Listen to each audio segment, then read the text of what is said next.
एक बार फिर से स्वागत है आपका हमारे YouTube चैनल वी एजुकेशनल पर। गाइस, आज हम बात करने जा रहे हैं टेट मतलब टीचर एलिजिबिलिटी टेस्ट की, जो प्राइमरी और जूनियर गवर्नमेंट स्कूल्स में टीचर बनने के लिए क्वालिफाई करना बेहद ही जरूरी है। दोस्तों, टेट क्वालिफाई करके आप स्टेट में प्राइमरी टीचर बनने के लिए अप्लाई कर सकते हैं। फॉर एग्जाम्पल, अगर आप यूपी टेट क्वालिफाई करते हैं तो आप यूपी में कहीं भी किसी भी डिस्ट्रिक्ट में जॉब के लिए अप्लाई कर सकते हैं। इसी तरीके से अगर आप एमपी टेट क्वालिफाई करते हैं तो एमपी में कहीं भी अप्लाई कर सकते हैं। इसी तरह से हर स्टेट का अपना टेट होता है जिसे उस स्टेट की गवर्नमेंट कंडक्ट कराती है। दोस्तों, सेंट्रल लेवल पर सीटेट होता है जिसको सेंट्रल गवर्नमेंट कंडक्ट कराती है। तो आइए हम बात कर इसमें एलिजिबिलिटी क्राइटेरिया की बात कर लेते हैं। दोस्तों, जैसे कि आप स्क्रीन पर देख रहे हैं, प्राइमरी टीचर्स के लिए एलिजिबिलिटी क्राइटेरिया क्या है। दोस्तों, सबसे इंपॉर्टेंट है कि आपके पास बैचलर डिग्री होनी चाहिए विद मिनिमम 50% मार्क्स, यानी कि आपके ग्रेजुएशन में 50% मार्क्स होना अनिवार्य है। साथ में आपको 2 वर्ष का डिप्लोमा होना बेहद ही जरूरी है।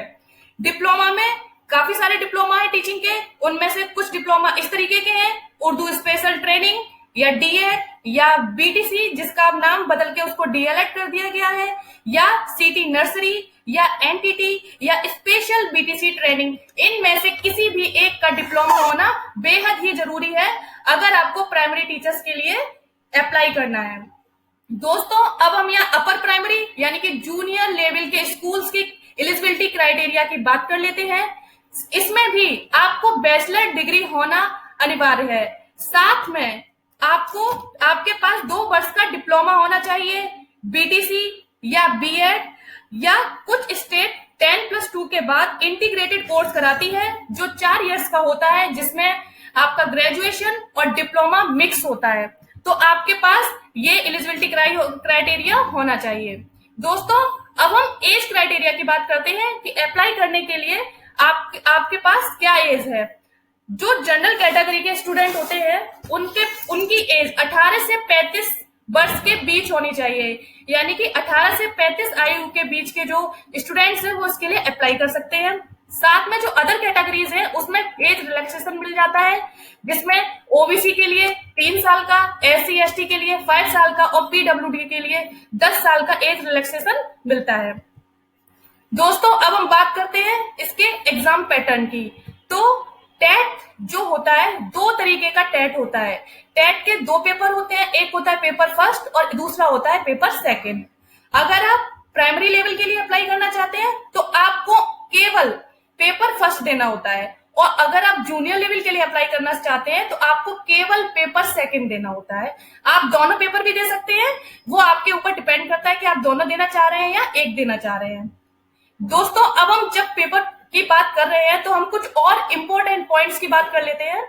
आपका जो पेपर होता है वो एमसीक्यू टाइप होता है, यानी कि एक प्रश्न होता है, उसके 4 ऑब्जेक्टिव्स होते हैं, उनमें से एक सही होता है, वो आपको टिक करना होता है, और हर एक क्वेश्चन 1 नंबर का होता है।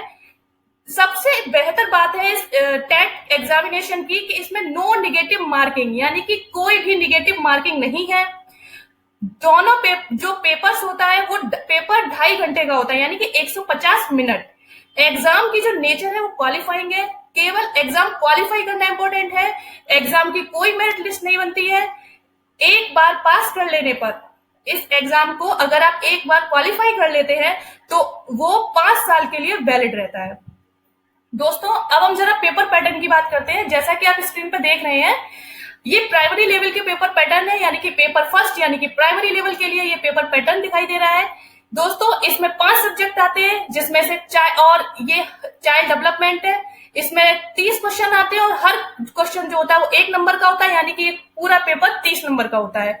लैंग्वेज फर्स्ट हिंदी होती है, इसमें भी 30 क्वेश्चन आते हैं और वो भी 30 नंबर के होते हैं। दोस्तों, लैंग्वेज सेकंड की अगर हम बात करें तो लैंग्वेज सेकंड में 3 लैंग्वेज है। ये जो ऑप्शनल है, आप अपने इच्छा के अनुसार कुछ भी ले सकते हैं। आप चाहो तो उर्दू ले सकते हो, आप चाहे तो इंग्लिश ले सकते हैं, आप चाहे तो संस्कृत ले सकते हैं। लैंग्वेज सेकंड का जो पेपर होता है वो भी 30, उसमें भी 30 क्वेश्चन होते हैं और वो भी 30 मार्क्स का होता है। मैथ का पेपर सेम 30 क्वेश्चंस का होता है और 30 मार्क्स का होता है। ईवीएस की बात करते हैं तो उसमें भी 30 क्वेश्चंस आते हैं और वो भी 30 मार्क्स का होता है। इस तरीके से टेट का जो टोटल पेपर होता है उसमें 150 क्वेश्चंस आते हैं जो 150 मार्क्स के होते हैं। दोस्तों, अगर हम यही पेपर सेकंड की बात करें यानी कि जूनियर लेवल के टेट की, तो हम उसमें उसकी बात करते हैं। इसमें चाइल्ड डेवलपमेंट एंड पेडागोजी जो आती है वो 30 क्वेश्चंस आते हैं और 30 मार्क्स के होते हैं। लैंग्वेज फर्स्ट यानी कि हिंदी 30 क्वेश्चंस आते हैं, वो भी 30 मार्क्स की होती है। लैंग्वेज सेकंड यहाँ भी ऑप्शनल है, आप जो चाहे अपनी इच्छा के अनुसार लैंग्वेज चूज कर सकते हैं, उसमें भी 30 क्वेश्चंस आते हैं, वो भी 30 मार्क्स की होती है। दोस्तों, यहाँ थोड़ा सा डिफरेंस है, आप देखेंगे जो साइंस स्ट्रीम के स्टूडेंट हैं वो साइंस या मैथमेटिक्स लेते हैं तो वो टोटल 60 मार्क्स का होता है पेपर पूरा और 60 क्वेश्चंस आते हैं उसमें। अगर आप आर्ट स्ट्रीम के स्टूडेंट हैं तो आप आर्ट वाले सब्जेक्ट लेंगे लाइक सोशल साइंस, तो वो भी 60 मार्क्स का होता है और उसमें भी 60 क्वेश्चंस आते हैं। इस तरीके से ये जूनियर लेवल का जो टेट होता है वो उसमें 150 क्वेश्चंस आते हैं जो 150 मार्क्स के होते हैं। दोस्तों, अब हम इसकी क्वालिफाइंग क्राइटेरिया की बात कर लेते हैं कि कितने परसेंट मार्क्स आने से आप इसमें क्वालिफाई हो जाएंगे। दोस्तों, यहाँ पर एक जनरल कैटेगरी के स्टूडेंट के लिए 60% मार्क्स यानी कि 90 नंबर का होना जरूरी है। ओबीसी के लिए, एससी के लिए, एसटी के लिए यहाँ थोड़ा सा रिलैक्सेशन है। ओबीसी के लिए 55% मार्क्स यानी कि 82.5% मार्क्स की जरूरत होती है। एससी एसटी के लिए 55% यानी कि 82.5 मार्क्स की जरूरत होती है। ठीक है दोस्तों, हमारा वीडियो देखने के लिए बहुत बहुत धन्यवाद। अगर वीडियो पसंद आया हो तो वीडियो को लाइक करें, चैनल को सब्सक्राइब करें और बेल आइकन को प्रेस करना ना भूलें। सी यू सून, टेक केयर।